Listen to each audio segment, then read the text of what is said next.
She did not come home just to destroy her father's company. Deep down, she came home hoping someone would finally see her. For years, every achievement was ignored, every idea was mocked, and every family dinner reminded her that she would never be enough. Her brother was handed power he never earned, while she was told to stay quiet and let the men make the decisions. So she left. She built a new life, a new name, and a company worth millions.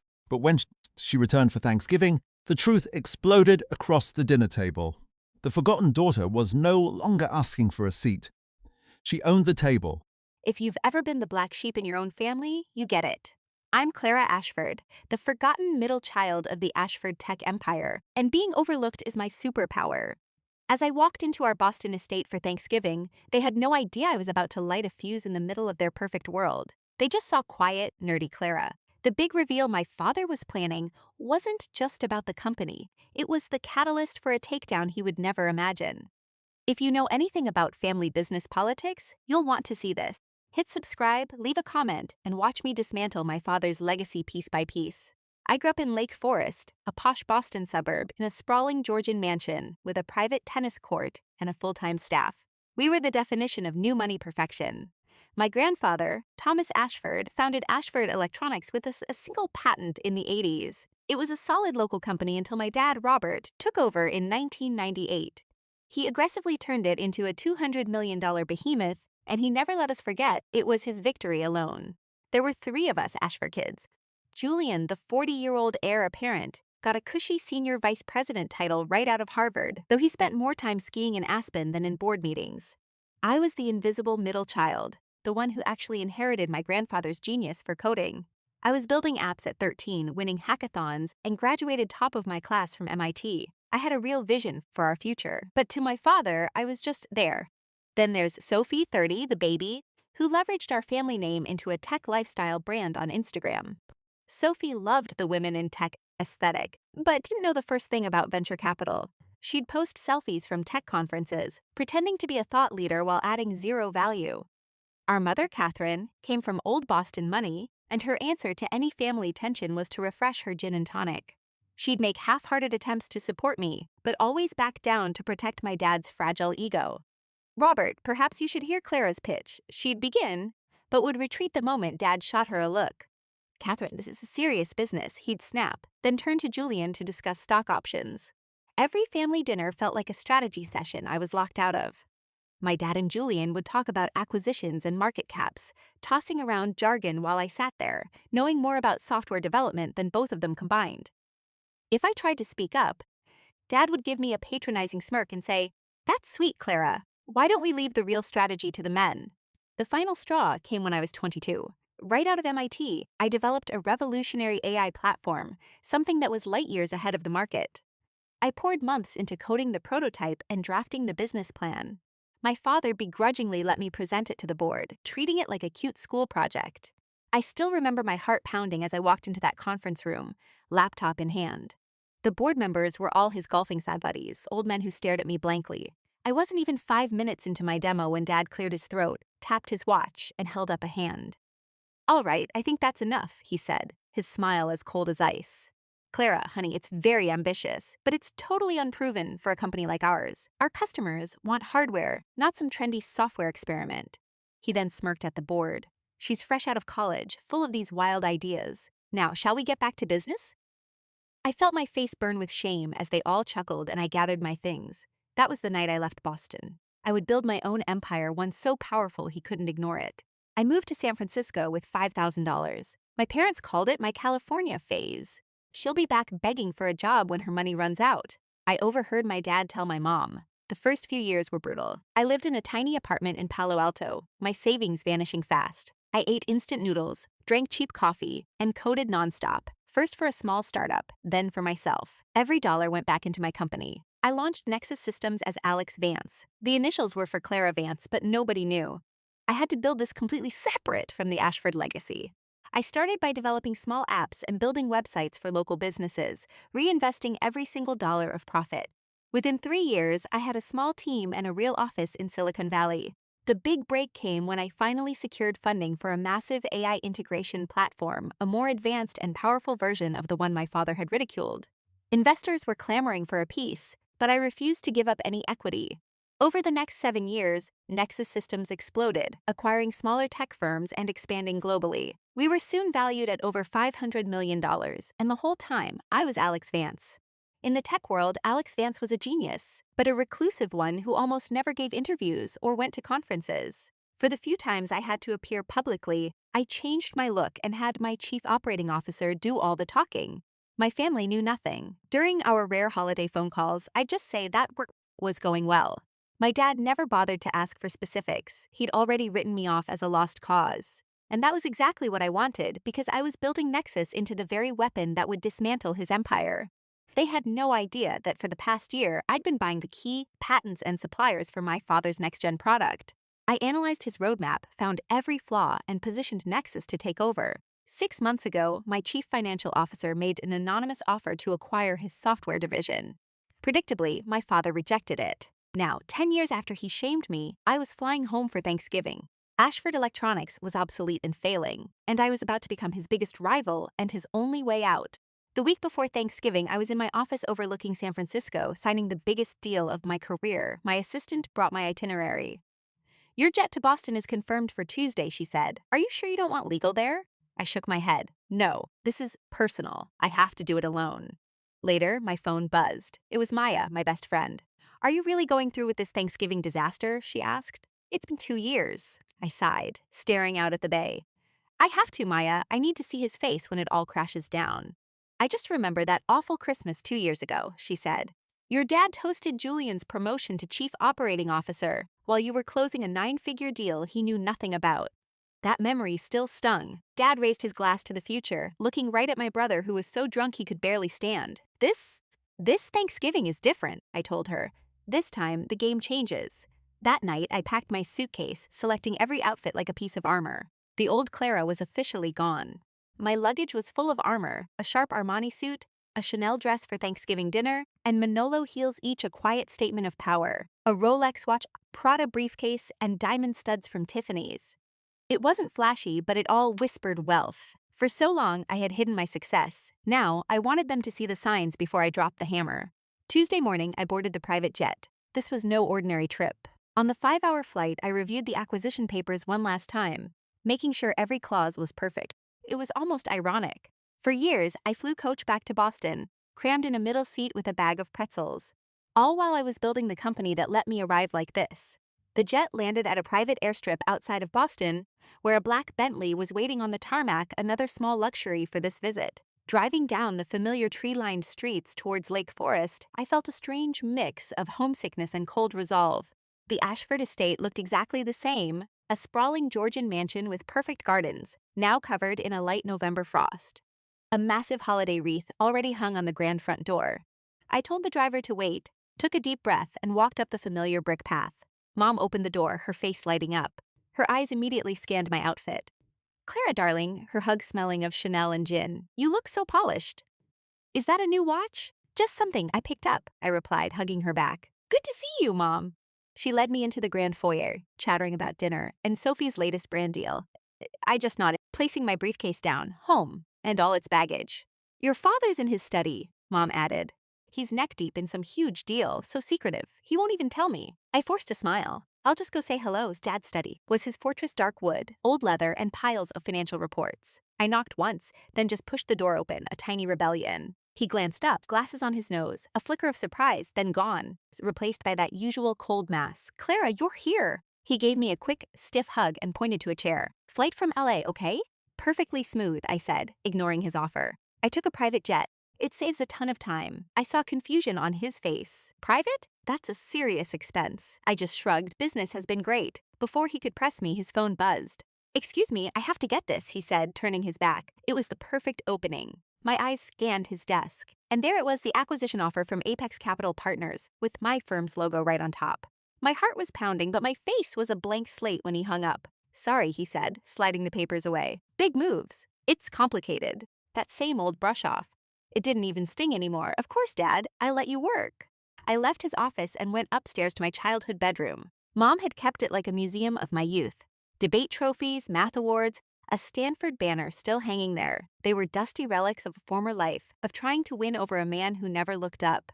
After a fast shower, I found Leo in the den, nursing whiskey at 3 in the afternoon. He had Dad's height and confidence, but a lifetime of privilege had made him soft.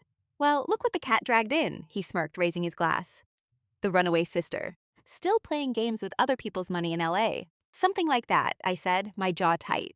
How's that little investment fund of yours? Finally in the black, his condescending tone was a bitter welcome home. Before I could respond, my sister Chloe swept in, phone raised to film her entrance for her followers. Clara's home, you guys. Family reunion, she announced, giving me 2 fake air kisses. You look amazing, sis. Finally find a rich husband? Nope, just hard work, I said, stepping away from her camera. Leo pulled his new girlfriend into the shot, whispering to her while Chloe filmed. That's Kenzie. She's 24, a fitness model. As if on cue, a tall blonde walked in, decked out in designer jeans and a perfect sweater. Leo wrapped an arm around her, beaming. Kenzie, meet my sister Clara. She's in LA, doing some finance things. He dismissed my entire career with a wave. Oh, I love LA, Kenzie said. The shops on Rodeo are everything. Our painful chat was cut short by Dad's voice yelling from his study. The words were faint, but his excitement was not. Yes, that's perfect. We'll sign tomorrow, after the holiday. 90 million is the final number. Apex Capital has been playing hardball on the details. I slipped into the kitchen, just needing to breathe. The staff here had always been kinder than my actual family. Elena, our housekeeper for decades, was chopping vegetables. Miss Clara, she said, with a warm, genuine smile. It is so good to have you home. You look so happy. LA must be good to you. Thanks, Elena. Can I help? She waved me away. No, your mother wants a perfect day. A very important day, she added. Your father has a big surprise. I nodded. I wondered if the entire staff knew about the deal before I did. So I've heard. The pre-dinner cocktail hour was a train wreck. Mom was floating around with a bright, brittle smile.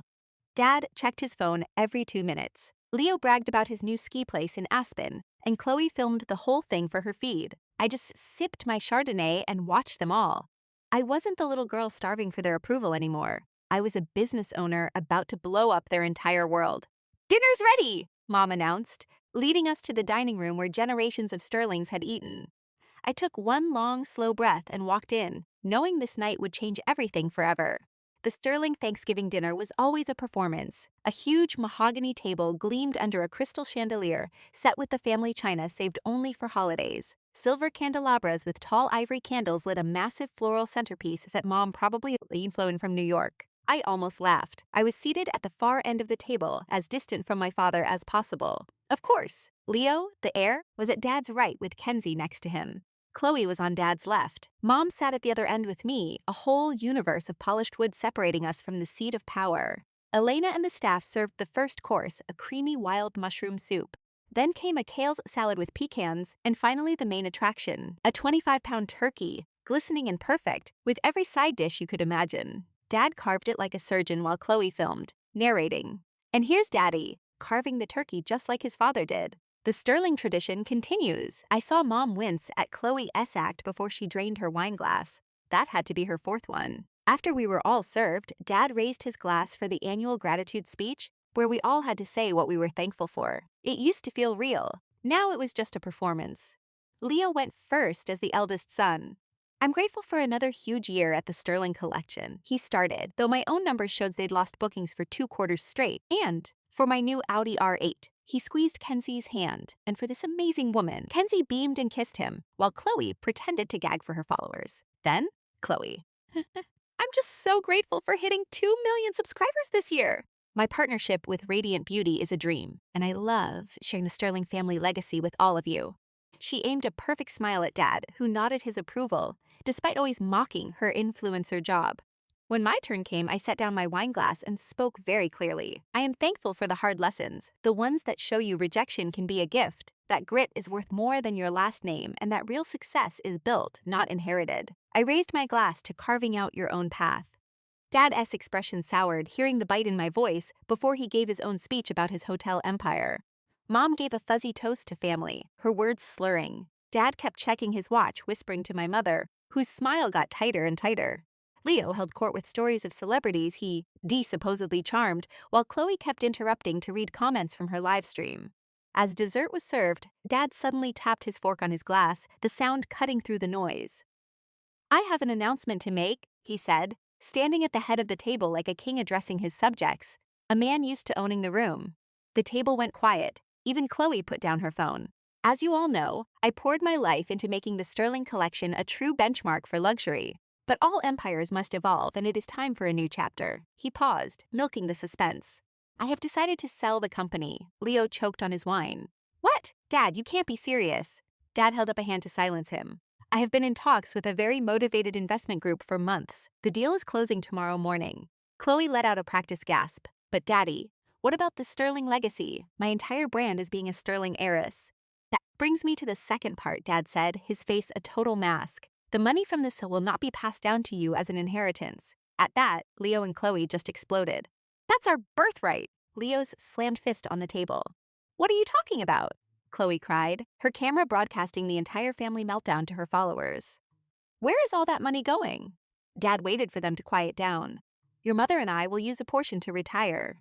The rest will launch the Sterling Foundation, a charity for education in the hospitality industry. Leo shot to his feet, his face red with fury. I gave 10 years to this company. You promised me I would run it one day. You promised us. Chloe was now sobbing, making sure her phone caught her best angle. In all the chaos, I just sat there perfectly still and took a slow sip of wine. My mom's gaze found me a flicker of interest in her eyes. Clara, she said quietly, you don't seem surprised. The fighting at the table faded as every eye turned to me, like they'd just realized I was there. Actually, I began, setting down my glass very gently. I just have one question. I met my father's gaze. Who's the buyer? Dad's ego puffed up, loving the attention. A major media firm, Nexus Media, he beamed. They're offering $75 million, which is a miracle in the hospitality world these days. I took a slow sip of water, letting the silence hang heavy in the air. Dad, I said finally, my voice perfectly level. I am Nexus Media. The room went absolutely still. The grandfather clock in the foyer chimed the hour, each tick a hammer blow in the sudden silence. For a long moment, nobody moved, nobody breathed. The air was thick with it. I watched my father's face cycle through confusion, then disbelief, then a familiar, rising rage. Leo was the first to move, his chair scraping back as he shot to his feet, knocking over his wine. The merlot bled into the white tablecloth. What on earth are you talking about? He demanded, his eyes darting from me to Dad. Sophie, of course, was still live streaming, her phone shaking as she captured the family drama for her followers. Oh my God, she whispered. Wait, did Chloe just say she's Sarah Vance? The one buying Sterling Publishing? Mom fumbled for her glass, found it empty, and just reached for the bottle. I rose from my chair, a strange calm settling over me now that it was all out. Me, Dad, I said. Chloe Sterling. But for the last 10 years, you might know me as Sarah Vance, the founder of Apex Digital Ventures. My father finally found his voice. That's impossible, he scoffed. Apex is run by some shark in Silicon Valley, not my daughter who plays with blogs in San Francisco. I didn't even bother with a business card. I just unlocked my phone and slid it across the table. Our internal Apex dashboard was already pulled up. Actually, Dad, I'm Sarah Vance. I founded Apex Digital a decade ago, right after you called my online business plan a cute little project. Dad snatched the phone, his eyes fixated on my profile picture in the company directory. This is some kind of sick prank, he said, but his voice was trembling. Apex now controls the 3 largest ad networks you use, I explained calmly. We also acquired the analytics firm that manages all your subscriber data. Buying Sterling Publishing is just the last step in a 3-year strategy. You've been spying on your own family, Leo accused, his face twisted with contempt. That's illegal. No, Leo, that's called due diligence. Every piece of information I have on Sterling came from public records and market analysis, all perfectly legal. I turned back to my father. The truth is, this magazine has been failing for years. Your content is dated, your digital strategy is a joke, and you've lost 40% of your subscribers in 3 years. How dare you, Dad began. But I cut him off. I tried to warn you. 4 months ago, Apex Digital made an anonymous offer to partner. It would have saved the Sterling name while we financed the upgrade you desperately need. You rejected it without a second thought. My father's face went white. Project Phoenix. That was you. I just gave a slight nod. I wanted to give you a chance to save the magazine without your pride getting in the way. But you said no. So you've been plotting this whole time, Leo yelled, a hostile takeover of our family's company. Not hostile, Leo. A legal acquisition. For $90 million, which is frankly generous for a magazine on life support. My voice was even, betraying none of the turmoil inside. And let's be real. This stopped being a family business when Dad decided only one of his children was fit to lead regardless of how badly that son was running it into the ground. Sophie finally lowered her phone, the reality sinking in. So, You're like, our boss now? She asked. In a manner of speaking, yes. Although the entire current leadership team is being let go. Dad shot out of his seat, the legs of his chair screaming against the polished floor. The deal is dead, he roared. I will not sell my legacy to my own daughter out of some pathetic childish need for revenge. I slowly shook my head. The contracts are already signed, Dad. Your board voted unanimously this morning. The press release drops at 8 a.m. tomorrow. As of an hour ago, Apex Digital owns String Publishing. I'll see you in court, he snarled. But the fight had already gone out of his eyes. And your lawyers will do what, exactly? I asked. They already greenlit the sale. They're the ones who told you it was the best offer you were ever going to get. What's the legal case? That you're furious the brilliant CEO you've been reading about is your own flesh and blood. Mom finally spoke, her words cutting through her wine buzz. All this time, Chloe, you were building this empire, and we all just thought that I was barely getting by. I finished for her. Yes, Dad slammed his palms on the dining table. You have a choice, Chloe, right now. You can be my daughter, or you can be the vulture who picked my legacy apart. You can't be both. The ultimatum was so painfully predictable. 10 years ago, that would have destroyed me. Tonight, it just proved I'd been right all along. That's where you're mistaken, Dad, I said softly. I'm both. I've always been both. You're the one who refused to see me. Sophie started crying, mascara running in black streaks down her cheeks. What happens to us? Our allowances? Our whole life? That, I replied, depends entirely on whether you want to work for a living or just be a line item in a budget. Leo pointed at me, his hand shaking. You planned this for Thanksgiving, didn't you? Just to humiliate us. I did this on Thanksgiving because it was the only day I knew you'd all be together, I corrected. And because 10 years ago, at this very dinner, Dad named you executive editor, even though you had no experience. Meanwhile, my MBA from Stanford and my successful marketing startup apparently didn't qualify me for even an internship. My father's face was a deep shade of crimson. That's not the same. Leo is my son. And there it is, I said, my voice dropping to a whisper. The real reason. It was never about my ideas or my qualifications. It was because I wasn't born his son. The truth of it hung in the air, silencing the whole room. Even Leo seemed to shrink in his chair. This dinner is over, Dad snapped. Everybody out. He turned and left, and a moment later the Stiales door slammed shut. Mom struggled to her feet, swaying slightly. I should go see to your father, she said, but she stopped next to my chair. Is it true you're worth $200 million? I nodded. And all those years you couldn't come home for the holidays. When you said the flights were too much. I was funding my company, Mom. I needed everyone to believe I was a failure. She put a hand on my arm, her face a mask of confusion, then walked out of the room. Soon it was just me, sitting at the head of a ruined Thanksgiving feast. The turkey was cold. The candles had burned down to stubs. The family I'd worked so hard to prove myself to had vanished. It was the victory I'd always wanted, but it felt more like an execution. I hid out in my old bedroom while the war raged downstairs. I could hear Dad yelling into the phone at his legal team while Mom tried to soothe him. Leo's angry shouts were a constant rhythm under Sophie's theatrical sobbing. The room was a time capsule. The same twin bed, the desk, where I'd sketched out ad campaigns and wrote the first lines of my company's code. The shelves were packed with books on data science and classic literature. My old debate team trophies and coding competition medals were collecting dust, and none of it ever meant a thing to the one person whose approval I craved.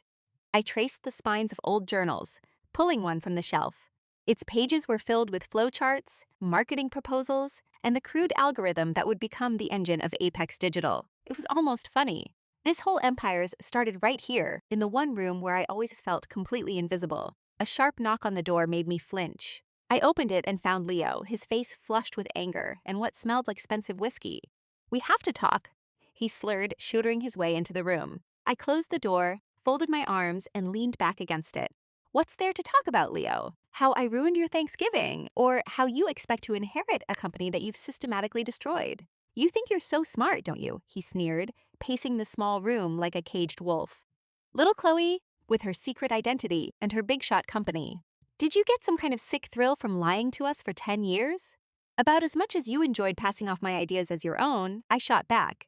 Remember Thanksgiving 6 years ago, when I showed you my plan for a data-driven influencer network? Dad said it was a waste of money, then 2 months later you presented the exact same deck as your own brilliant idea.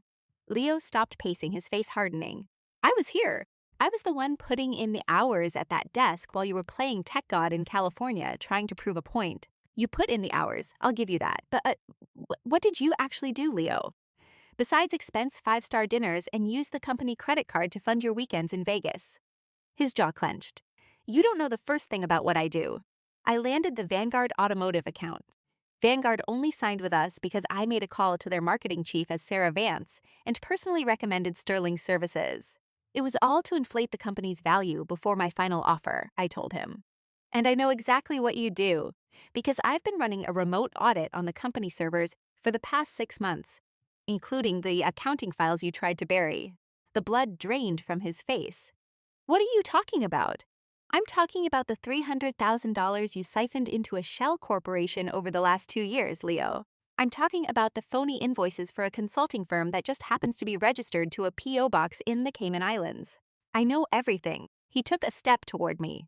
You can't prove any of that. I have the digital paper trail, the account numbers, and the server logs showing the transactions were made from your desktop on days when you were the only executive in the office. I held his gaze. I'm not reporting this, Leo. The scandal would torpedo the brand, but you are going to resign. He was shaking with fury, his hands clenched at his sides. You'd stab your brother in the back? No, I'd hold a criminal accountable who just happens to be my brother. It's not the same thing. A heavy silence hung between us before he spun around. This isn't over, he snarled, yanking the door. Actually, it is, I said to his back.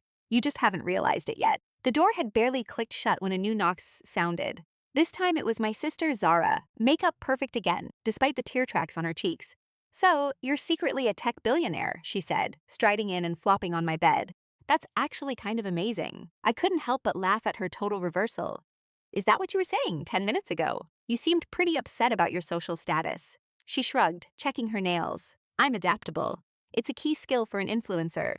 She looked up, and I could see the gears turning in her mind. Imagine the content we could make. My sister, the software queen.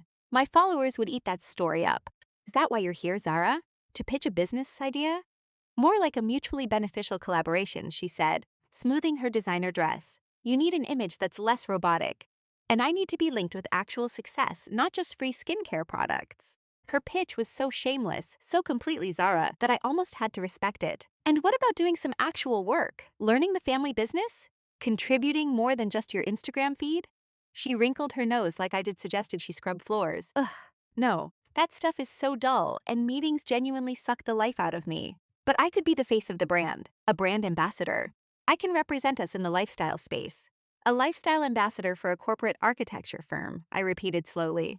Are you even hearing yourself right now? Zara drew herself up. Fine, mock me, everyone does. But my social media influence is a real asset, whether you see it or not. I built my own brand from nothing, just like you did. For a second, her words actually left me speechless. She had a strange point, even if our work ethics were on different planets. I'll think about it, I finally said. But not now. She nodded, happy with this tiny victory. Just so you know, I already teased a huge family business shakeup. My engagement is through the roof. After she swept out, I sat at my old desk and opened my laptop to look over the acquisition files. Another soft knock broke my focus. Come in, I called out, thinking it was a housekeeper bringing tea. But it was Mom, looking surprisingly sober after all she'd been drinking. She had changed out of her evening gown and into a simple cashmere set, her Boston socialite armor gone. Your father has locked himself in the study with a bottle of scotch and the company bylaws, she said, sitting on the window seat where she used to read to me. He thinks he can find some obscure clause to block this buyout. He can't, I said simply. His own lawyers already told him that. She nodded, her eyes scanning my childhood room. You know, I kept it all just how you left it. I always figured you'd come home once you got this little rebellion out of your system. It was never a rebellion, Mom. It was my life's work. A $60 million company, she murmured, shaking her head. My daughter built all that while we thought she was just scraping by. I turned in my chair to face her. You could have called. Any of you could have asked about my work like you were actually interested, but no one ever wanted to hear about it. Tears began to well in her eyes. I knew Ava. Not the specifics, not the size of it all, but I knew you were brilliant. I saw it when you were just a girl. Your mind just operated on a different frequency, seeing patterns the rest of us couldn't. She dabbed at her eyes.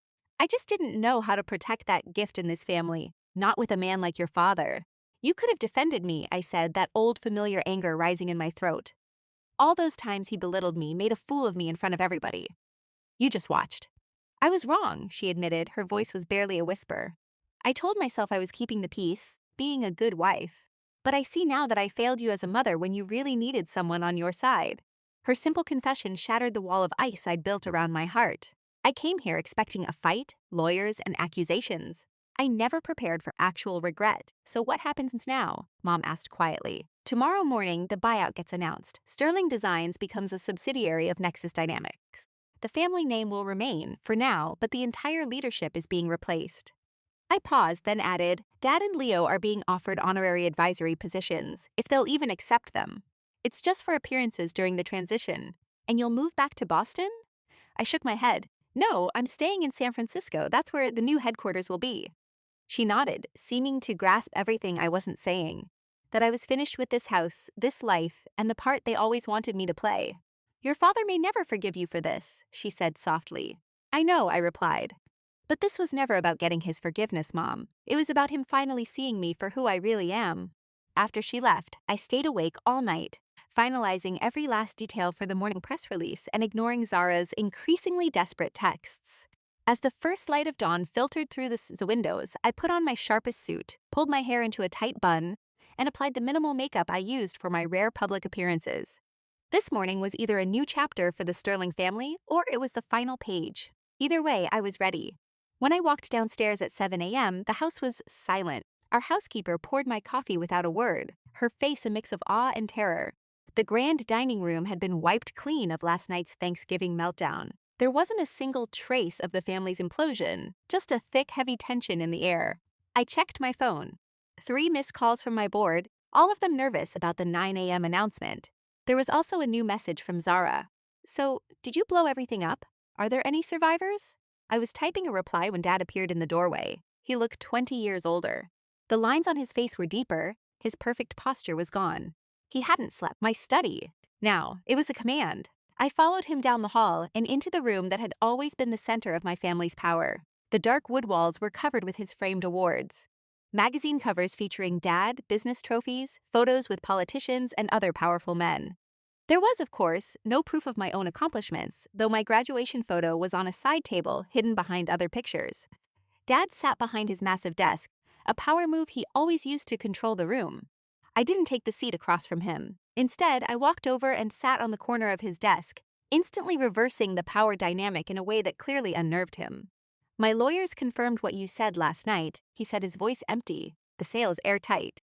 The board's vote was unanimous. Of course it was, I replied. Sterling Designs has been losing money for 3 years straight.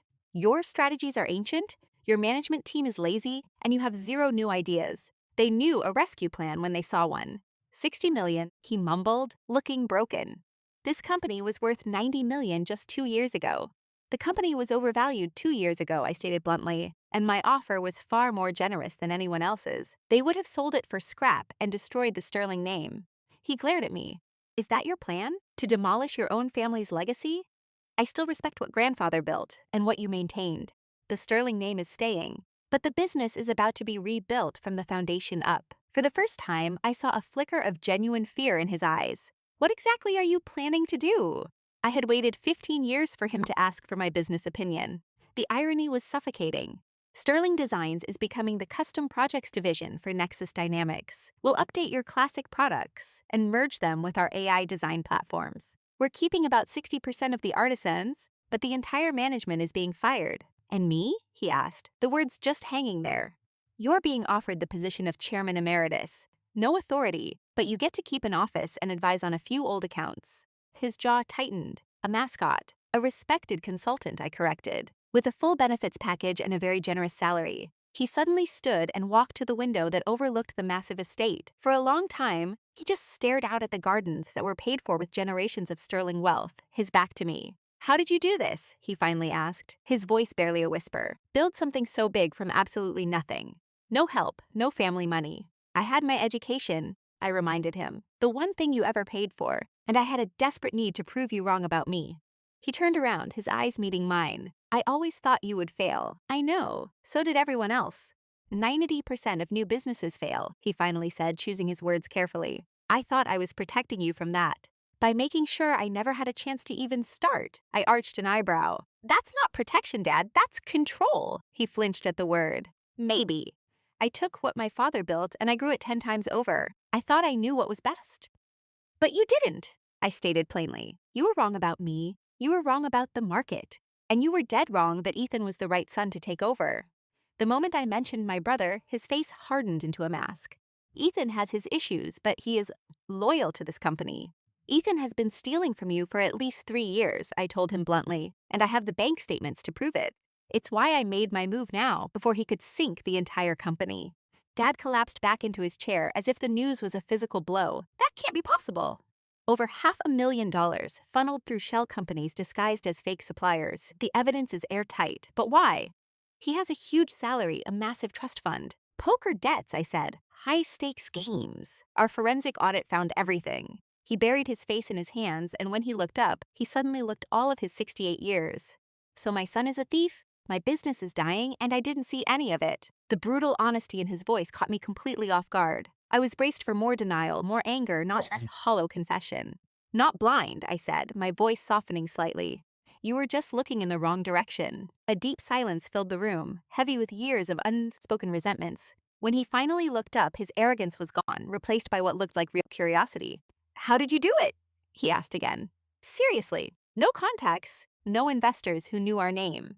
How did you build something this big? For the first time, the question felt genuine. I started small, I told him, explaining how I took freelance design jobs just to get some seed money. Then I developed an AI platform that solved a huge problem for architects, connecting their old design files with new cloud-based systems. It was based on the proposal you shut down when I was 22. A spark of memory flashed in his eyes. The rendering software. I nodded, stunned that he remembered. Yes, I perfected it, made it more powerful, and used it to land our first major clients. I reinvested every single penny, lived on ramen for 3 years, and hired a team of brilliant people who believed in the vision. Without the sterling name to open a single door for you, he murmured, almost to himself. Well, in a way, I had to correct him. See, being underestimated is a powerful advantage if you use it correctly. Nobody ever saw me coming. He almost smiled at that. Clearly not. Another silence settled between us, but this one was different, less of a battle. I glanced at my watch. The acquisition goes public in 45 minutes. We need to decide the next steps. What happens to Ethan and Sophie? He asked. Ethan gets a choice. He can resign quietly with a decent severance package, or he can face criminal charges for embezzlement. As for Sophie, I paused. She actually gave me a brilliant pitch last night to be our new brand ambassador. Her social media influence is incredibly powerful if it's used the right way. My dad looked absolutely floored. You'd keep them on after everything they did? This was never about revenge, Dad. This was about taking my place in this family, but on my own terms. He nodded slowly, his eyes dropping to the unsigned contracts on his desk, then meeting mine with a strange new light. You completely outmaneuvered me, he said, and I was shocked to hear something that sounded like pride. Your grandfather would have been impressed. Coming from him, that was the closest thing to approval I'd ever heard. A complicated feeling washed over me, not triumph, not quite forgiveness, but something new. I learned from watching you, I admitted, even when you had no idea I was paying attention. He reached his hand across the massive mahogany desk. Well then, Chairman Emeritus. I shook it, sealing the first real deal we had ever made as equals. Welcome to Nexus Dynamics, Dad. 6 months after that explosive confrontation, I stood in the new Chicago headquarters of Sterling Nexus. The old design house was unrecognizable, bright, open workspaces, cutting-edge technology, and a vibe that respected the past while rocketing toward the future. My job as CEO meant I split my time between the two offices, managing the merger and our new product lines. The integration had a few hiccups, but overall, it went much better than I could have hoped. Dad surprised everyone by embracing his new role with unexpected grace. Once his initial anger faded, he discovered he loved coaching the younger designers and reconnecting with his oldest clients. We even started a weekly meeting for him to share his decades of industry wisdom. I actually started looking forward to them. For the first time, we were building a relationship on mutual respect, not resentment. Ethan's situation was, as you can imagine, a lot messier. When I showed him the proof of his fraud, his first instinct was to threaten to sue me.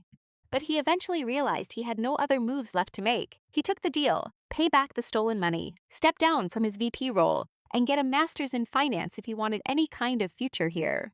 To my utter shock, he chose business school over being blacklisted. He's now halfway through his first year, and occasionally calls me with sharp questions about market strategy. Sophie's has absolutely thrived as the new face of our consumer lifestyle brand. It's a small but rapidly growing division that desperately needed her social media talent. Her followers devoured the family business drama, which she cleverly spun into a story of female empowerment, avoiding the ugly truth. Her online campaigns got our products to a younger demographic we had been trying to reach for years. But my mom, she probably had the biggest transformation of all. Freed from her role as the family diplomat, she drank less, started volunteering at a women's literacy program, and even joined the board of an incubator for female founders. I want to help other girls like you, she told me, so their mothers don't make the same mistakes I did. Walking through the office these days, people smile and nod with respect. I'm not some unknown founder or just Arthur Sterling's forgotten daughter. I'm Clara, the CEO who saved a legendary family business and built something new for all of us. My assistant's voice broke my train of thought. Your father is in the main conference room with the quarterly numbers, she said, and your mother called to confirm your dinner plans with the new investor. I thanked her and headed to the meeting, but I paused at the new company timeline in the lobby. It showed the entire history from my grandfather's first workshop all the way to Sterling Nexus. My picture was finally there on that wall, next to my grandfather and my father. 3 generations of leaders, my work finally given equal weight. Thanksgiving was just around the corner, and I knew this year would be different. We tried a smaller family dinner, something real, without all the fake traditions from our old get-togethers. No forced speeches, no business talk, just us. We were all learning how to actually listen to each other again. The path from being a family outcast to running the company was harder than I ever imagined when I left Chicago a decade ago. Juggling the business and my own family takes a kind of patience I'm still trying to find. And sometimes the weight of old hurts threatens to undo all our progress, especially when old habits sneak into tense meetings. You know, buying the firm wasn't the hardest part. The real work was rebuilding relationships that could survive our history and our new roles. Dad still sometimes falls back into his old commanding tone before he catches himself, and I still brace myself for a criticism that never comes. But slowly, the Sterling family is finding a new rhythm. Mom hosted a dinner last month where, for the first time I can remember, everybody talked, everybody listened, and nobody stormed off. Small victories, but they felt huge. The biggest moment came late one night at the office, as Dad and I were reviewing the first quarter results. The numbers were incredible. Client retention was at 98%, and new contracts had boosted revenue by 32%. He looked at the spreadsheet and said, "You've already done more than I did in my first 10 years running this place." That one sentence healed a part of me I didn't even know was still wounded. It wasn't that I needed his professional approval anymore. It was the human approval I had craved my entire life. This whole experience taught me that professional success cannot fix a broken family. The thrill of proving everyone wrong felt good for a minute, but it was empty until it led to a real connection. I had to learn the difference between winning and actually healing. Walking into the boardroom to meet my father, I thought about the long journey from that awful Christmas fight to this very moment. I learned that success isn't the best revenge. Success without reconciliation is just an empty victory. The real win wasn't proving my dad wrong. It was finding a way we could both be right, together. For anyone watching who understands the pain of a family business, who's felt overlooked by their own family, I hope my story offers you hope, but also a warning. Building your own legacy is great, but healing family wounds requires more than a profitable quarter. It demands honesty, vulnerability, and the courage to offer a second chance, even when you think it's not deserved. Have you ever faced a similar conflict in your own family company? Drop a comment and tell your story. How did you navigate the difficult crossover between family and work? Like, subscribe, and share this if it hit home for you. Thank you for following my path from being an outsider to finding peace. And always remember, the true mark of success isn't what you build alone, but what you can finally build as a team.